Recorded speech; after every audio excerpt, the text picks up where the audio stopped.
A idade vai passando, os ossos vão começando a reclamar, osteoporose e outros nomes chiques vão chegando. Chega uma hora, depois de 60, 70, que é praticar atividade física com acompanhamento e todo cuidado. A Maria da Consolação é uma das mais de 3.000 alunas do programa Mais 60 do SESC. Hoje ela está no teatro, mas também tem atividade para o resto da semana. Aqui eu estou fazendo dança cêno, teatro, balé, caminhada orientada com a ginástica. Estima-se que 10 milhões de brasileiros sofram com osteoporose, 15 milhões com artrose. As duas doenças são um reflexo da degeneração dos ossos. A osteoporose é uma patologia onde você tem uma perda da densidade óssea, você tem uma perda da massa óssea. E a artrose é algo em que o paciente tem uma lesão da cartilagem. A cartilagem ela vai ter uma lesão e não consegue se restabelecer. Dor nas costas e diminuição da altura são os principais sintomas da osteoporose. Da artrose são as dores nas cartilagens e a perda de equilíbrio. Companheira da artrose, a artrite é a inflamação das articulações. Fatores de risco como o tabagismo, diabetes e o sedentarismo facilitam o surgimento destas doenças. Um diagnóstico precoce ajuda a evitar quadros graves. Uma característica muito comum do brasileiro é ou aguardar muito ou ficar tentando fazer tratamentos em casa, infelizmente se automedicando e atrasando o diagnóstico e tratamento no momento adequado. Dos 10 milhões de brasileiros que têm osteoporose, apenas 20% sabem do diagnóstico. 200 mil pessoas morrem por ano no país por causa das complicações da doença, principalmente nos casos de queda. Uma alimentação balanceada e tomar bastante sol também são medidas importantes. Mas balançar o esqueleto é uma das melhores formas de manter ossos, articulações e cartilagens saudáveis.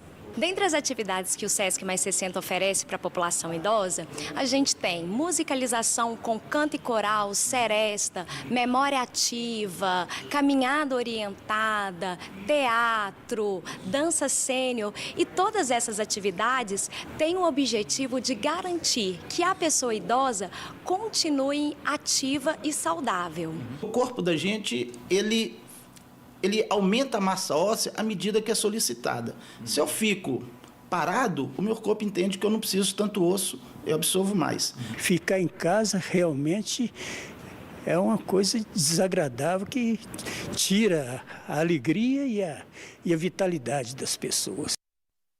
Eu recebo aqui com alegria um médico que integra uma das equipes mais respeitadas da ortopedia em Minas Gerais, que é a equipe do Madre Teresa. Doutor Eduardo Frois, seja bem-vindo, boa tarde. Grande prazer, Eduardo, prazer estar aqui com todo o seu público.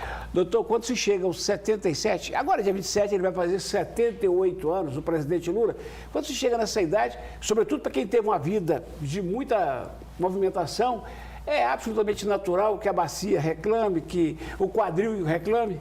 Sem dúvida, Eduardo. Como mostrado na reportagem, as doenças degenerativas, elas cada vez mais assolam toda a população mundial.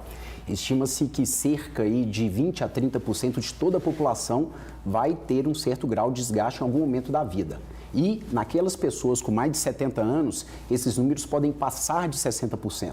Então eu falo com meus pacientes que a doença degenerativa, a conhecida como artrose, não é bem uma doença, ela faz parte do envelhecimento normal.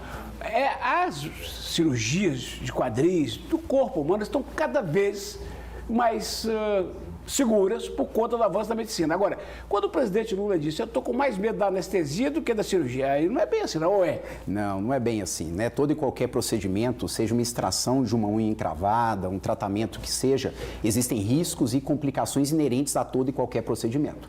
O que nós temos é que controlar e minimizar essas complicações. Outra coisa, fosse o senhor o responsável pela cirurgia dos quadris do presidente, o senhor consultado concordaria de bom grado que se aproveitasse para fazer também a questão da recomposição dos olhos? Eu respeito, eu falo que todo e qualquer procedimento, ainda mais estético, ele não tem um apelo, logicamente, funcional da mesma forma que as cirurgias de substituição articular, as próteses, elas realmente têm.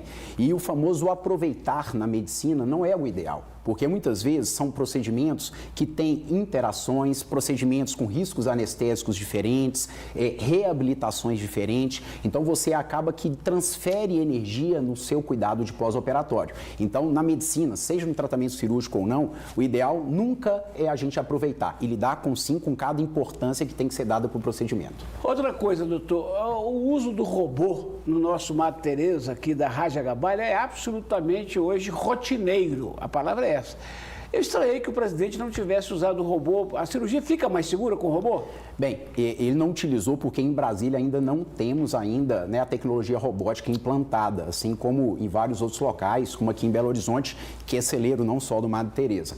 A cirurgia robótica, ela hoje já faz parte, já há 2 anos no Brasil e já tem trazido excelentes resultados, com uma precisão, uma individualização. Então, hoje, tendo a oportunidade de usar a cirurgia robótica, é uma possibilidade. Mas a cirurgia chamada de convencional, na mão de pessoas experientes, ela sem dúvida nenhuma tem resultados funcionais muito bons também. O presidente da República falou algo que me sensibilizou. Ele disse, eu vou operar porque ninguém sabe o que é ficar 24 horas com dor. Eu imagino. Tem muitos brasileiros na situação dele, precisando daquela cirurgia, estão na fila do SUS, infelizmente, doutor? Hoje o número da Sociedade Brasileira de Ortopedia mostra que mais de 15 milhões, né, de brasileiros sofrem com doenças degenerativas, a conhecida como artrose. E só na fila do SUS, que pode levar de 5 anos, quase 8 mil brasileiros esperam pela mesma cirurgia que o nosso presidente realizou. Que Deus ajude a cada um deles. Ô, doutor, aquele negócio de ele operar num dia e no outro está caminhando, digamos, previsível? É o esperado. A gente hoje faz uma reabilitação imediata e uma vez que o paciente seja operado, ele já, ou no mesmo dia ou no dia seguinte, ele já anda com pouquíssimas ressalvas. A grande questão é cirurgia segura, uma reabilitação imediata assim que houver uma recuperação anestésica. Atenção, porque eu aprendi isso com a vida, o doutor vai confirmar. Tão importante quanto a anestesia e a cirurgia é a tal da fisioterapia, doutor? Exatamente, Eduardo, sem dúvida nenhuma. Ninguém trabalha sozinho, né? O médico, junto com a sua equipe dentre eles também a fisioterapia, o educador físico, são etapas fundamentais. Tão importante quanto a cirurgia é o pós-operatório. Para quem tem 40, 45, não chegou lá na osteoporose, qual é a dica de prevenção? O mais importante hoje a literatura nos mostra é o controle adequado do peso, né? Então não precisa logicamente ser magro, mas manter um peso adequado e uma prática regular de atividades físicas, para que possa manter uma boa qualidade. Mas infelizmente algumas coisas a gente não tem como, né, coordenar, tal como a genética. Isso aí não tem como mudarmos. Tá vendo? Tô mandando um recado pro nosso homem do áudio, querido Fabrício. Fabrício, o Guto é do seu lado. O Guto tá dentro do que o homem tá pedindo. Você não tá, não. Doutor Eduardo Freud, muito obrigado pela visita. Ele vai agora lá para Betim, dar aula para os meninos lá de técnica cirúrgica? Técnica cirúrgica. A turma 19 lá tá esperando. Eu conheço há um bom tempo. Esse é bom, viu? Esse opera joelho com os robôs lá no material. Pode confiar, eu indico. Abraço, doutor. Deus abençoe. Um ótimo dia. Amém nós todos. Uma ótima tarde para todos.